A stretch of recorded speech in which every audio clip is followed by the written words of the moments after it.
માલપુર તાલુકાના વાળીનાથ સસ્તા અનાજની દુકાને ચોખામાં ગેરરીતિ થયાનો સ્થાનિકોનો દાવો। સ્થાનિકોનું કહેવું છે કે ચણા અને દાળ સ્ટોકમાં આપવામાં આવેલ નથી અને ચોખા અને ઘઉં બિલકુલ કચરો એટલે કે સાવ બાજરી જેવા કાળા ચોખાના કટ્ટા આવ્યા છે। ચોખાની ક્વોલિટી એટલી બધી ખરાબ આવી છે કે સ્ટોકમાં કે માણસ તો શું પણ જાનવરને ખવડાવવામાં આવે તો પણ એ બીમાર પડી જાય। સ્થાનિકોની માંગ છે કે આ મામલે યોગ્ય તપાસ કરી કાયદેસરની કાર્યવાહી કરવામાં આવે। Reporter Jashubhai Khat, Gujarat crime news, Aravalli.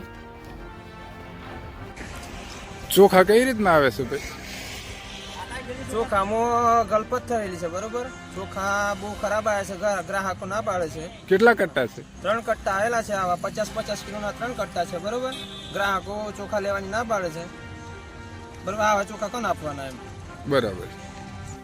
આ જોઈ શકાય છે આ જે ચોખા છે જે ખાવા માટે બિલકુલ યોગ્ય જ નથી।